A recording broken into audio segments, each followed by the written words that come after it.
მოგესალმებით. ასაკის მატებასთან ერთად იშვიათად ვახერხება აღფრთოვანებას. დღითი დღე მცირდება ადამიანთა რიცხვი, რომელიც იწვევენ აღნიშნულ გრძნობას, მაგრამ დღეს განსაკუთრებული შემთხვევაა. გადაცემის სტუმარია ბატონი მერაბ დუკაშვილი.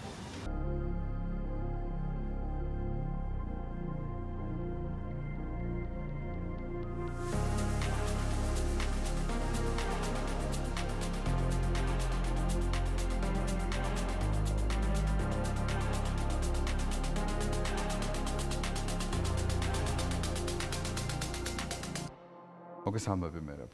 ძალიან დიდი მადლობა იმისთვის, რომ პირველ ყოვლისა დროს გვითმობ. და თავარია ის, რომ მზაობა გაქვს საუბრის, გუღია საუბრის, რაც თავარია და ძალიან მიხარია ის ფაქტი, რომ წლების შემდეგ ჩვენ კვლავ მოგვეცა შეხვედრის შესაძლებლობა. მე ძალიან მხარული ვარ, მადლობა. მერაბ, ჩვენი უკანასკნელი შეხვედრის შემდეგ გავიდა წლები. და შეგვიძლია უკვე რაღაც შევაფასოთ. ჩვენ გავიზარდეთ თუ გაიზარდა საზოგადოება? რა კარგი კითხვა არის, ძალიან კარგი კითხვა. ჩვენ ისედაც ვიზრდებოდით და გავიზარდებოდით. ჩვენ ისეთ სოციუმში ვართ და არა მარტო ისეთ გარემოში ვართ, რომ ჩვენ ყველა ვარიანტში გავიზრდებით. საზოგადოება რა დონეზე გაიზარდა?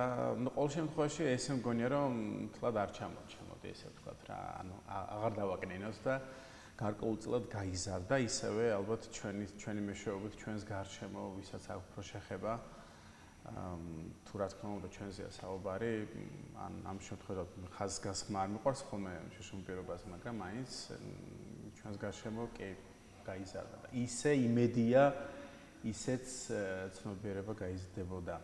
იმედს ვიტოვებ. იმედს ვიტოვებ. მესმის ყოველთვის შემდგარი ადამიანისთვის არის დამახასიათებელი, როდესაც საზოგადოებას ზოგავს შეფასებებში და ეს არის ის მაგალითი, რომელიც სწორედ ეკრანებიდან უნდა იყოს, ჟღერდეს ძალიან ხშირად და ჩანდეს უნდა ძალიან ხშირად, ამ შემთხვევაში ბუნებრივია თქვენს მაგალითს გულისხმობ. თუმცა იყო ძლიერი ამ საზოგადოებაში, რომელსაც თქვენ მაინც ეფერებით და ზოგავთ. არ არის მარტივი, იმიტომ რომ ამ საზოგადოების გაგრძელება, ინფრასტრუქტურა, ქალაქი და ქვეყანა, რომელშიც ჩვენ ვცხოვრობთ. ამ ნაწილში ბუნებრივია თითოეულ ჩვენგანს აქვს ჩვენი წილი ბრაზი, გვაქვს მოკლედ. დავატარებთ ამ ბრაზს და შეუძლებელია შემრიგებლობა და მომრიგებლობა ყველა პროცესში. რომელია ის ნაწილი, რომელსაც ვერ პატიობ, როგორც საზოგადოებას, როგორც ქვეყანას, როგორც ქალაქს. დამოკიდებულება ალბათ უფრო ის რომ თქვათ ძალიან ეგოისტები ვართ, მოდი ჩამოვყალიბდეთ ამაზე. ეს არის ჩემი პერსონალური თქვათ შეფასება, იქიდან გამომდინარე რასთანაც მაქვს შეხება. ეს არის ეგოიზმი, მარტო მე. ეხლა მაგალითად ამას წინათ TikTok-ზე ჩავწერე ვიდეო, სადაც მქონდა საუბარი იმაზე, რომ დამოუკიდებლობის დღე ერთ-ერთმა აზერბაიჯანელმა ბლოგერმა თუ არა ვცდები, აღნიშნა ჩვენი დამოუკიდებლობა ისე რომ წავიდა ქვემო ქართლში, სადღაც მდინარე გაწმინდა და რამოდენიმე ათეულობით პლასტიკატი და ერთი თურმე ბაღაყის გადაურჩენია დიდი მადლობა მას. კი, საოცარი და მე მიკვირს ესეთ რაღაცა, რატო უნდა აკეთებდეს ის ადამიანი და რატო საერთოდ უნდა იყოს დაბინძურებული მდინარე და პლასტიკატი მარტო მდინარე კი არა, სავსეა მსგავსი რაღაცებით და რატო უნდა იყოს ეგეთი ისევე ჩვენგან გამომდინარე, ხო? ჩვენ მივიდივართ სადაც ჯდებით, იმ ადგილს ავწმენთ და მივიდივართ უკან. შესაბამისად, ან თუ მანქანებიდან ნაგავსყრიან და დამოკიდებულება არის მხოლოდ მის გარშემო რაც ხდება და მორჩა უკან არ იყურებიან და უკან არც წინ იყურებიან, არც გვერდებზე. ერთმანეთის არც გატანა გვაქვს, არც გათვალისწინება გვაქვს და ასე შემდეგ. წარმოიდგინე და იქ თუნდაც ელემენტ მაგალითი მოვიყვანოთ, მადაშენ უკვე საუბრობდით მაგასთან დაკავშირებით. თუნდაც ვთქვათ ჩვენს ადგილას, სადაც არის შეშმო პირთათვის განკუთვნილი ადგილი, მოდი ბარემ რაღაცა წარმოადგენ ეგრეთ წოდოთ ბათუმს და არა მარტო. მოდი გეტყვი ესე ჩამოსული ვიყავი თქვენთან სტუმრად და უნდა დამეყენებინა მანქანა და პატრულს მივიმართე რომ მეთქი ნახეთ, მეთქი არც ნიშანი აქვს თქო და არც არაფერი და ანუ ისე უყენია მეთქი მანქანა ხაზზე გადმოსულია თქო ცხვირით, რომ მე ვეღარ ვდგები თქო მანქანა რა ვქნათო, ძალიან ბევრი სტუმარია მოსულიო და მისიც ხო უნდა გავიგოთო. ანუ სამართალდამცავი მეუბნება რომ მისიც ხო უნდა გავიგო და ვეუბნები მისი კარგი მე მესმის, მაგრამ მე სადღაც წავიდე. და სამართალდამცავი ამ შემთხვევაში ხდება სამართალდარღვევის. დამრღვევი, კი.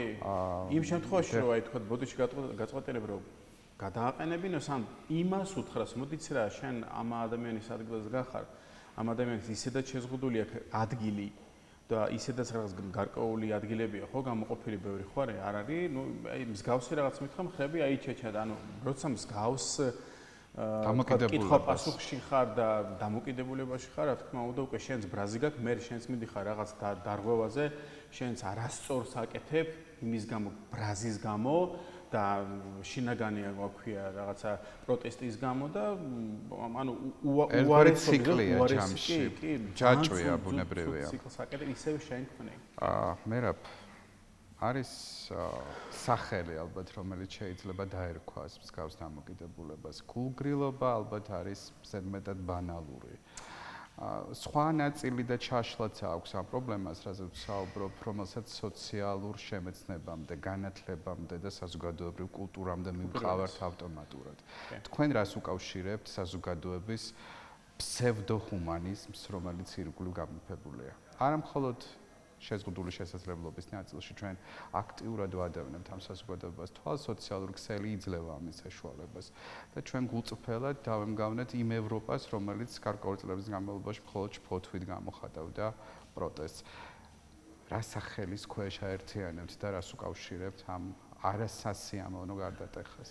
უნდა ასწავლონ, თქვა, თუნდაც რიგით მოქალაქეს ან ნახეთ ელემენტარულ რაღაცას ვიტყვით, აი თქვა მოგმართავთ თქვენ სახელმწიფოში მერიას მნიშვნელობა არ აქვს, თავის გუბერნატორი ან ადგილობრივი მნიშვნელობა არ აქვს. ნახეთ, თავიდან როცა შემოიყვანეთ და როცა შემოიყვანეს ავტობუსები ადაპტირებული მშვენიერი, ძალიან კარგია, ძალიან მოხარული ვიყავი, ჩემს სიხარულს საზღვარი არ ქონდა, მაგრამ ძღოლი არ იყო გადამზადებული და არც დღესდღეობით არ არის გადამზადებული, თურმე როგორ უნდა დააყენოს ბარდეულთან რომელიც არსებობს, ეხლა რო აკეთებენ ძალიან კარგი, ღრმესი მადლობა რო აკეთებთ უკვე ადაპტირებულს ბარდიულებს. მართლა ძალიან კარგია, მაგრამ დიდი მადლობა, მაგრამ მე დავამატებ რომ ესეც ლოკალურია და ეს ავრცელდება მთლიანად ქვეყანაზე. მაგრამ კარგი, ეხლა ვიღაცა გამოვიდა, იტყვის აი დავიწყეთ გაკეთებ. კარგი, კი ბატონო, მაგრამ ზღოლმა რო არის ის როგორ უნდა დააყენოს თქვათ ბარდიულთან და მე რომ უნდა მივუთითო.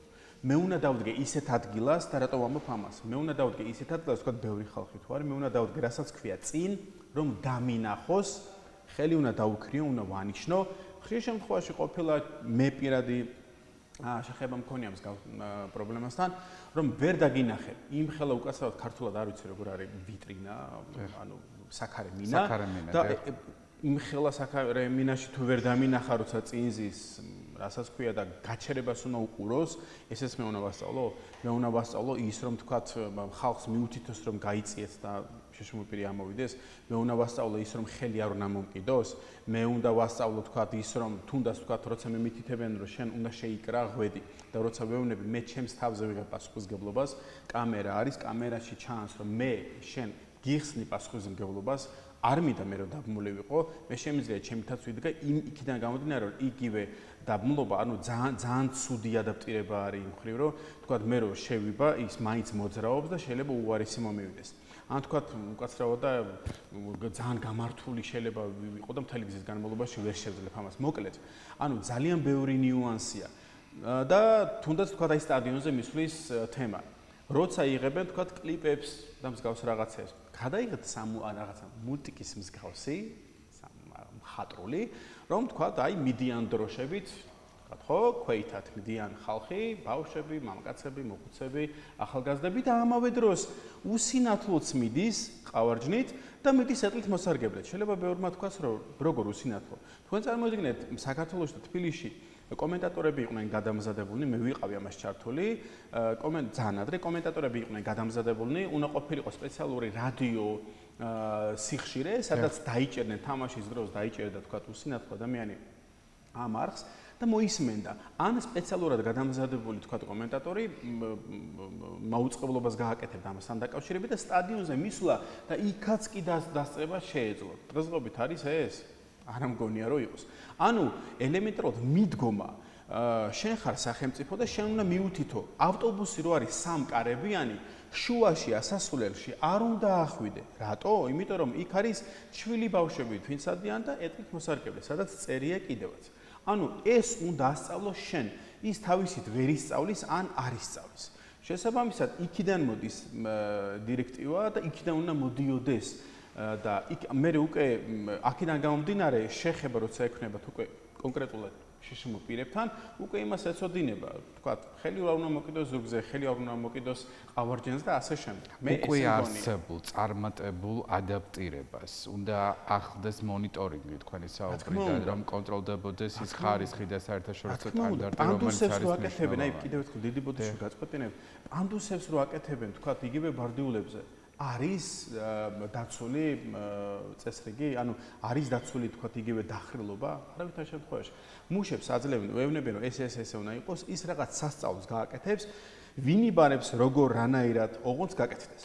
განსაკუთრებით მშენებლობის ნაწილში არის ან თქვა ლიფტები იქნება თუ თქვა კორპუსში შესასვლელი იქნება. გონი უკვე 55-54 დადგენილებაში უკვე არის მიღებული რომ უნდა იყოს გაკეთებული თუ არა და არ უნდა ჩაიბაროს თქვა სახელმწიფო. კეთდება ეს? და განსაკუთრებით სიმძაფრით აღიქმება ეს, როდესაც საუბრობთ ბათუმზე და თბილისზე. თქვენ ახსენეთ საოცარი მაგალითი, რომელიც ეთნიკურად აზერბაიჯანელს უკავშირდებოდა და ზოგადად მთელი ჩვენი ცხოვრება არის მაგალითები.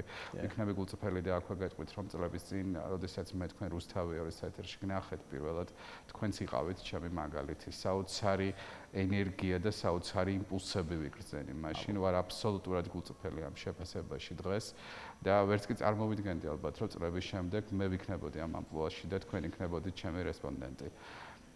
აი ეს მაგალითებია მნიშვნელოვანი. ჩვენ ალბათ დღეს გვიყურებს ადამიანები, რომელიც დღეს გადის ძალიან რთულ გზას. ემოციური საგზალი და საზრდო არის მნიშვნელოვანი, რომ გადარჩე. როგორ შეძელით აი ამ სირთულეების ფონზე ამდენად შემდგარი და ძალიან საინტერესო მერაბ დუკაშვილს იცნობდა საზოგადოება. ორი რამ მოხდა ჩემს ცხოვრებაში. პირველი ის, რომ ალბათ ჩემში იყო. ალბათ ის ძაფი, რაზეც გავიარე, ჩემში იყო.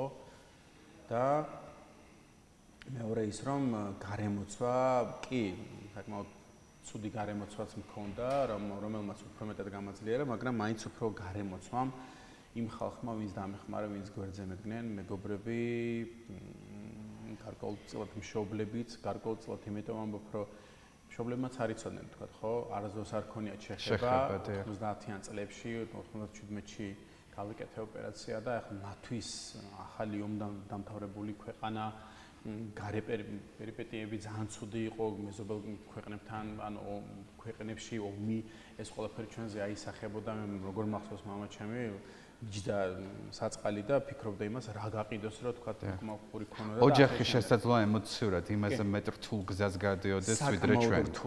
კი, შეიძლება თქვა მე გარკვეულწილად რაღაცებზე უკმაყოფილო ვიყავი და რაღაც, მაგრამ ეხლა ამ გადმოსაწყებთან ძალიან რთული იყო მათთვის და მე მესმის უკვე მაგდროს თქვა სხვანაირად უყურებ და ეხლა რო უყურებ ძალიან ძნელი იყო. ესეც, მაგრამ მიუხედავად ამისა, მაინც მათი მხარდაჭერა რა თქმა უნდა მათი გვერდზე დგომა, მეგობრების და უკვე ის რომ მე ჩემით შევძენ, მე გეთანხმებით აბსოლუტურად, რომ არა შინაგანი განსაკუთრებული პერსონალური ძალა შეუძლებელია გარემოცვის მხარდაჭერით შეძლო ის, რაც შეძლებთ თქვენ. ვიქნებით ამამი და ვიტყვი საკუთარ თავზეც, იმიტომ რომ ეს მოჯადოებული წრე, რომელიც გავალდებულებს ერთ სივრცეში, ერთ ოთახში, ერთ, არ ვიცი, ლოკალურ სივრცეში ჩავიკეტოთ, ჩვენ გავარღვიეთ. გავარღვიეთ არა მხოლოდ საკუთარი თავისთვის. დღეს უკვე ვხვდები, რომ თითოეული ჩემი ბრძოლა და ემოციის რყევა აღმოჩნდა, რომ ყოფილა საზოგადოებისთვის მიმართული. არასოდეს არ მქონდა ფიქრიც კი მსგავსი, ვიდრე არ შემოვიდა რამდენიმე წერილი ჩემს პირად მიმოწერაში, სწორედ ამ შინაარსის და ეს ალბათ არის ის, რაც არის ყველაზე ღირებული ჩვენს ბიოგრაფიაში. თუმცა, დიახ, ბუნებრივია. თუმცა, პროტესტების მიღმა არსებობს ინტერესები, რომელიც აუცილებელია ახალგაზრდა ადამიანის ცხოვრებაში. რა თქმა უნდა. როგორ ახერხებთ იმ ქალაქში, რომელიც უმეტეს წილ გვეუბნება არას და იმ ქვეყანაში, რომელიც განსაკუთრებით გასართობ ინდუსტრიაში გვეუბნება არას. პატარა გადახვევას გავაკეთებ და ეს გადახვევა ზუსტად უკავშირდება ჩვენს თემას, ჩვენს კითხვას. უნდა მომხდარიყო და ძალიან კარგია რომ მოხდა, ძალიან ბევრს არის მისეს, მაგრამ მე ვამბობ ამას რომ ძალიან კარგია რომ მოხდა ეს ორი რამ. პირველი ის რომ მე ვარ, მოდი რეგალიებს თუ შევეხებეთ შეშმოპირე, ანუ ჩემი მდგომარეობა უნდა მომხდარიყო, იმიტომ რომ სულ სხვანაირი ადამიანი შევიქმენი და უფრო მეტად მებრძოლი ადამიანი შევიქმენი და ზუსტად სვინინგიც მაგის დამადასტურებელი არის თავისი ახსნა აქ ესე რომ ვთქვათ, ანუ ჩემში რაც იყო, უფრო მეტად გამოიტანა გარეთ. და ის ადამიანი რაც შევიქმენი, არ მინდა ხა ძალიან ჩემი თავი შევექმო, მაგრამ ვიღაცისთვის გარკვეულწილად რაღაც დონეზე мотиваციის მომცემი, რაღაცის დონეზე მაგალითის მომცემი, ან თვითონ როცა ვთქვათ, იმიტომ ვამბობ, ეს מחარებს ძალიან და ამავე დროს ჩემი შვილი, ჩემი სისხლით და ხორცი, რომელიც დაიბადა 6 წლის გახდება ახლა. სულ მალე 6 წლის და ანუ ამან უფრო სხვანა, ანუ როგორც მშობელი, როგორც ემოცია, აი სხვანაირი ემოცია მომგვარა და ისედაც ძალიან ემოციური ვარ და რაც უფრო წლები მემატება 43-ის გავხდები ხომ და უფრო მეტად ემოციური გავხდი და ანუ ამ ყველაფერმა შეკრა ის რომ мотиваცია მომცა თუნდაც იმისთვის რომ თქვათ მე ვიყო კიდევ ერთხელ ვიღაცისთვის მაგალითი რაღაც ბარიერების მსხვერვის შედეგად ის ხალხი ვინც თუნდაც ახლა ეკრანებთან შედან და გვიყურებენ მათმაც რო თქვან რომ რატომაც არა მოდი ჩვენ შეგვიძლია მე დარწმუნებული ვარ რომ თითოეულმა ჩვენგანმა არ ვიცით ჩვენი შესაძლებლობები მანამ ვიდრე ამის გამოვლენის საჭიროება არ მე რა მეჩვენება თუ პოზიტიურ აქცენტს და პოზიტიურ გავლენაზე მეცაუბრობთ აი თქვენი დასკვნი თქვენი საუბრით მაქვს განცდა რომ აი ამ ფაქტორმა გარემოებამ რომელიც გვაერთიანებს და საერთო გვაქვს თქვენ ცხოვრებაში წინა პლანზე წამოიღო მეტად პოზიტიური ნიშნები და აქცენტები თავიდან დაბადების მსგავს პარალელს ავლებთ რაზე იქონია გავლენა გასაგებია რომ ფიზიკურად იცვლება ყველაფერი მაგრამ ფსიქოემოციურ ნაწილში ამ კითხვას რატომ ვსვამ გარდა იმისა რომ ყევა შინაგანიც არის და გარეგანიც ბუნებრივია გარდა იმ სოციუმისა და ახლოგარემოცვისა რომელთანაც ყოველდღიური გადაკვეთა გვაქვს მნიშვნელოვანია იგივე სახელმწიფოს იგივე საზოგადოების სხვა ნაწილის ჩართულობა ფსიქოემოციურ ნაწილში ქონია თუ არა მხარდაჭერის გამოკვეთილი ნიშნული არ ვიცი ამაზე ვინ ზრუნავს ამ ქალაქში მაგრამ ჩემთან იქ სადაც მე ვარ თითქმის არავინ ჩემთანაც ესე არავინ სამწუხაროდ არავინ არ ყოლია ესეთი ადამიანი ვინც აი თქვათ ვინც იქნებოდა ჩემთვის მაგალითი და თქვათ წავიდოდი იმასთან მასთან დავილაპარაკებ შემდეგ სახელმწიფო სკოლა ფსიქოლოგი აი ვიცი ემოციურად ვინ უნდა ზრუნავდეს თქვენ გაქვთ ამაზე ალბათ პასუხი რას ისურვებდით მაგალითად აი თქვათ დღესდღეობით აქტიური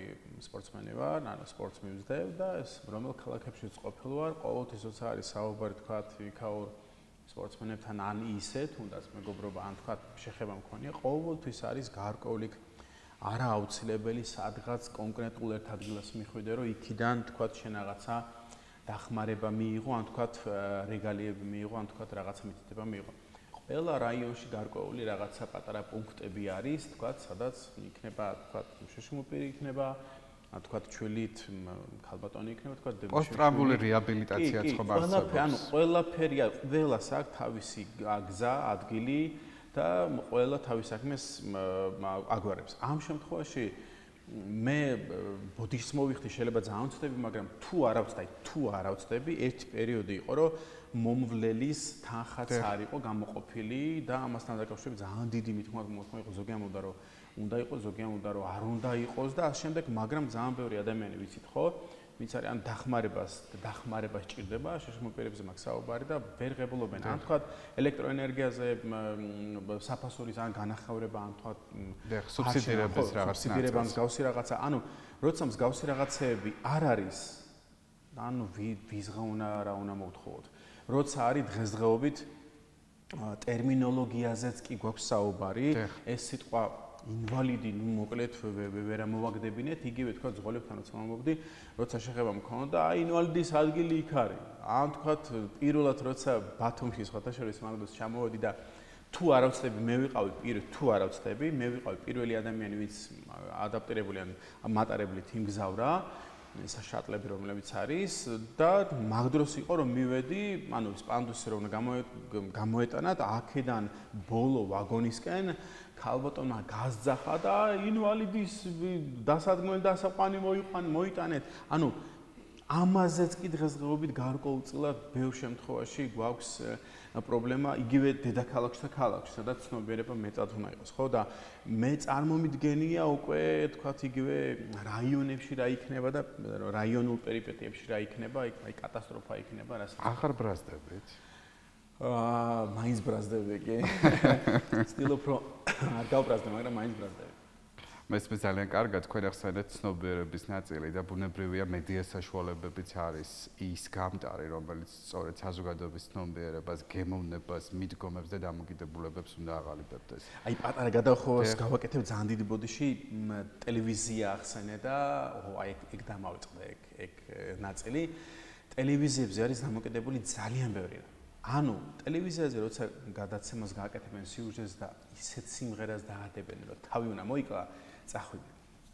კადრებსაც მნიშვნელობა აქვს დამეთანხმებით. განსაკუთრებით მაშინ, როდესაც თუ კი რომელიმე კიდურის ნაწილი არ ტოვებს იმ შთაბეჭდილებას, რომელიც გვინდა ტოვებდეს და გამახვილებული ყურადღება გაფართოებული, როდესაც აღმოჩნდება კამერაში, მე ვფიქრობ, რომ აქ საკამათო არც არაფერია, უკვე ვიცით რასთან გვაქვს საქმე, მაგრამ მიუხედავად ამისა, თქვენ წარმოადგენთ ერთ-ერთ გავლენიან მედია საშუალებას. და ზუსტად მაგდროს, როცა ჩემზე იყო სიუჟეტის გადაღება, როცა მიდიოდა, მაგდროს თვითხოვნა მქონდა, რომ მეთქი არავითარ შემთხვევაში რაღაცა ნეილი და ისეთი მელოდია, მაქსიმალურად სადაც ვიღიმი და პირი მაგ გადაბადრული და ყველა კვილი მიჩანს ის მეთქი კადრები და მაგდროს იყო, რომ ანუ მითხეს, რომ აი კარგიო, შენ რომელ თქვათ სიმღერას ან თქვათ მინუს ან ახლა შესრულებას ან დავადოთო შენს სიუჟეტს და მაგდროს იყო, მაგრამ ახსოვს ფუჯისის თუ არ ვსწრები გვანტანამერა თუ ფუჩელა იყო და აი ეგ დავად მეთქი რაღაც მაქსიმალურად ისეთი რომ თავი აქანავე მეთქი და არა ანუ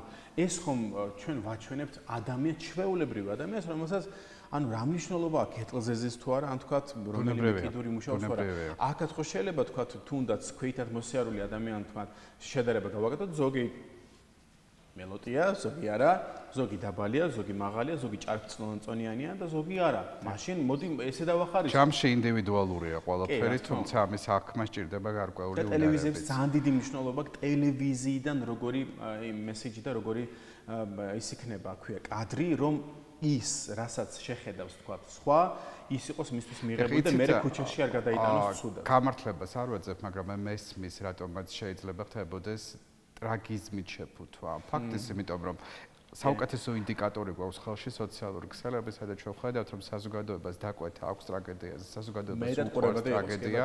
ჩვენ და სამწუხარო, ჩვენ საზოგადოების ნაწილი ვართ, ბუნებრივია, არავინ ჩათვალოს, რომ რაღაც განყენებულად უთვლით თავს და რაღაც სხვა შეხედულებებს გახვევდეთ თავს, თუმცა ეს არის პრაქტიკა პრინციპში, ჩვენი სპეციფიური პრაქტიკა, რომელიც დაგროვდა და გამომუშავდა. მედია საშუალებებშიც შუშუმო ფაქტორი და მათ შორის შუშუმო წამყვანები.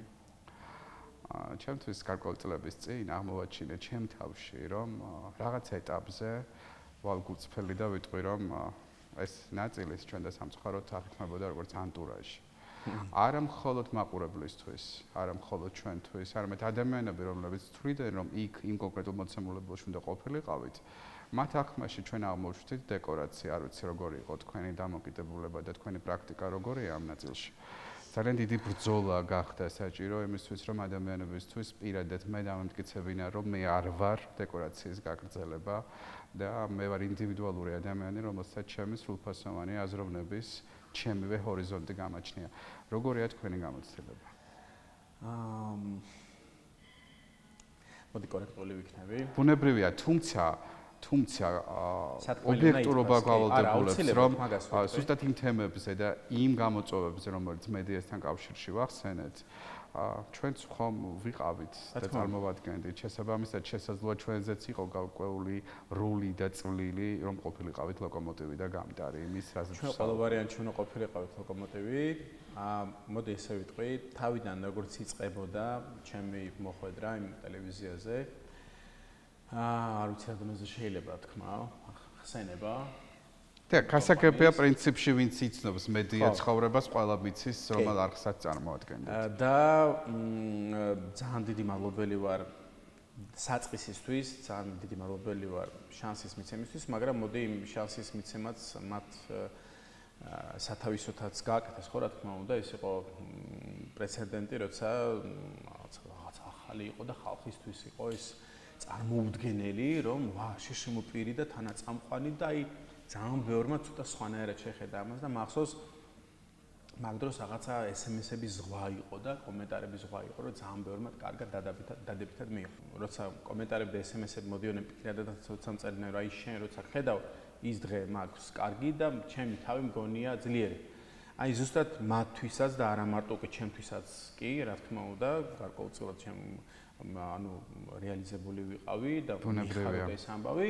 ან უკვე ამ საქმისთვის უკვე ვიყავი და ეს მე მაპატიეთ ჩაგერთვებით ეს აქტი მე ვთვლი რომ შედგა, რადგან მე სწორედ აი ამ ეკრანიდან გაგიცანით თქვენ და თქვენ გახდით ჩემთვის ერთგვარი ინსპირაცია სამომავლო გეგმების და პროფესიული განვითარების.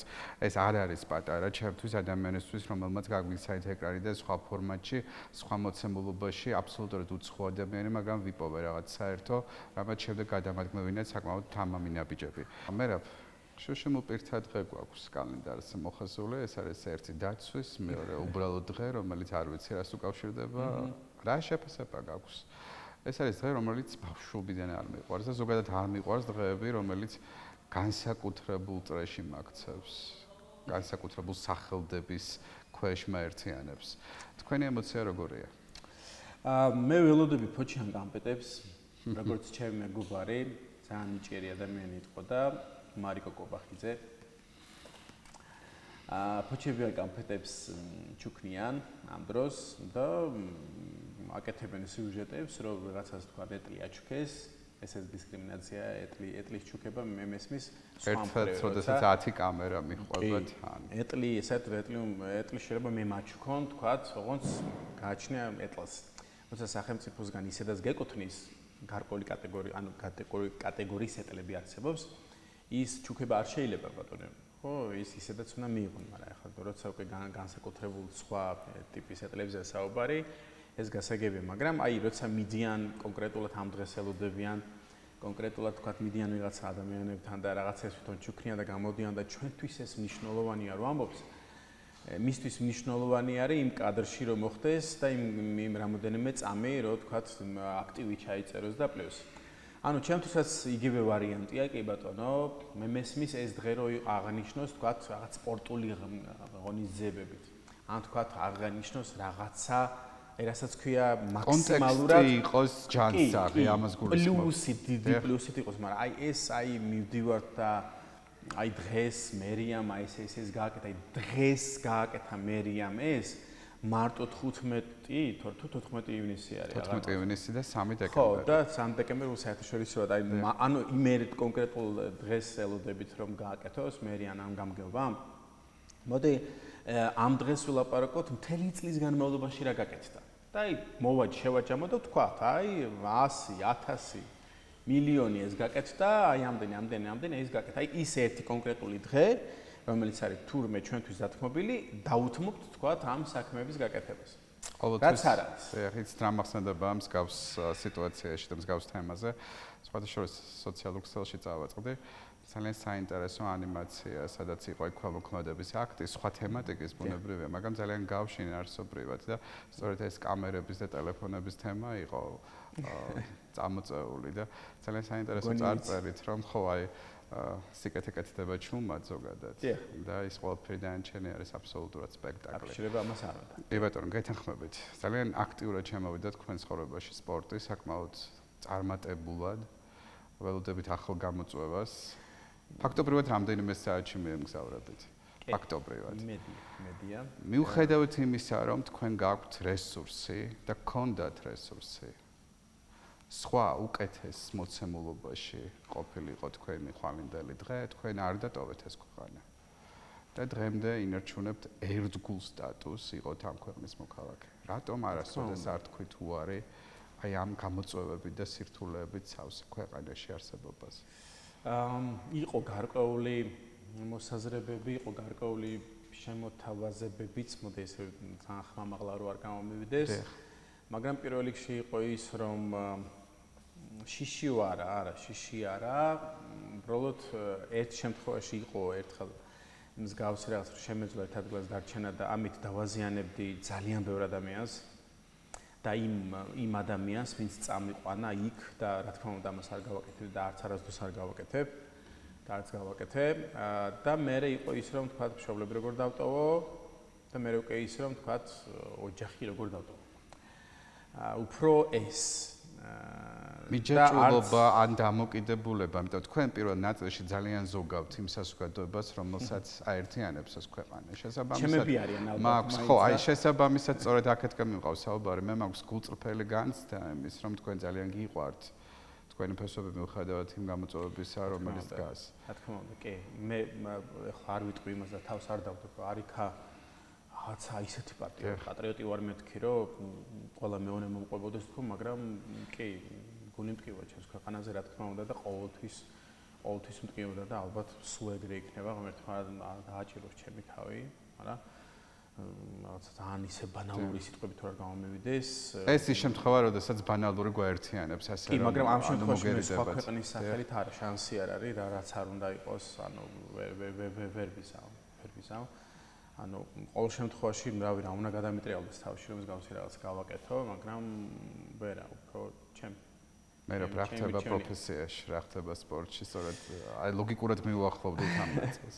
სპორტში ყოველთვის ვიყავი მარტო, კი, იყვნენ ადამიანები, ვინც გარკვეულწილად დამეხმარნენ, სხვათა შორის იდგნენ გარკვეულწილად ჩემს გვერდზე, მაგრამ მე დარწმუნებული ვარ და თამამად ვიტყვი, რომ ყოფილიყო ანუ რასაც ქვია ის დახმარება, როგორც ვთქვათ, აი თუნდაც ერთი სპორტსმენია ჩემთვის მისაბაძი, იმახეცორიანი, მაგარი გოგოა, ხო? ხო, მაგარი გოგოა. საოცარი. და როგორც მას ქონდა დახმარება და მხარდაჭერა, მოდი ესე ვიტყვი, და უნდა კონდეს კიდევაც და იმედია სულ ექნება.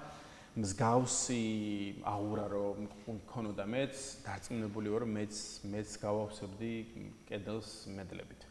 მას წარმატება მინდა უსურვო და სულ მიხარია მის წარმატება, მაგრამ სამწუხაროდ ესე ეგრე უნდა მომხდარიყო. ყველაფერი რაც სოფლიო მოვიგე მედლები, თქვათ მეკლდეურობაში, მკლავჭიდში, რაღაც მინის ლაივში, ბოლაში, თქვათ კიდე აი აღარ მახსენდება კიდე. მგონი ყველა წოლჭიმშიც რაღაც გარკვეული მიზნები მქონდა და გარკვეულწილად რაღაცებს მივახციე. ყოველთვის ჩემი და თუ დახმარება იყო ძალიან მცირედად და ის არ იყო საკმარისად იმ დონეზე, რომ მე რა დახმარება ჩავასწორებ თქვენის ნებართვით. აქ დახმარებაზე არ არის საუბარი, მხარდაჭერაზეა საუბარი, რომლის ვალდებულება აქვს გარკვეულ უწყებებს, პრინციპში მრავლობითია. რა კარგი რო გეცინება, ხო? დიახ, პრინციპში ჩვენთვის გასაგებია, რატომაც ვიღიმით. ძალიან დიდი წარმატება მინდა გისურვოთ და დავასრულოთ მე რა საუბარი ფაქტობრივად საწყისით. გავიზარდეთ. კი, გავიზარდეთ და ჩვენ კიდევ ერთად გავიზრდებით. შეიძლება ზოგისთვის გაზდა იყოს ფიზიკურს გულისხმობდნენ.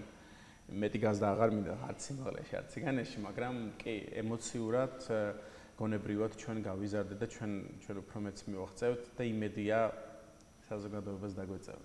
აუცილებლად. ჩვენ არ გვჭირდება ზურგს უკან დგომა და ხელის ბიძგი, როგორც თქვათ, რაღაც გარკვეული ისინი არის. სიტყვის წყობა არის, რომ აი ზურგში ხელის მიბჯენა წამორყმ ფეხზე რო დადგეო, არა, მსგავსი რაღაცები ჩვენ არ გვჭირდება. ჩვენ არ გვინდა ზურგიდან მოწოლა.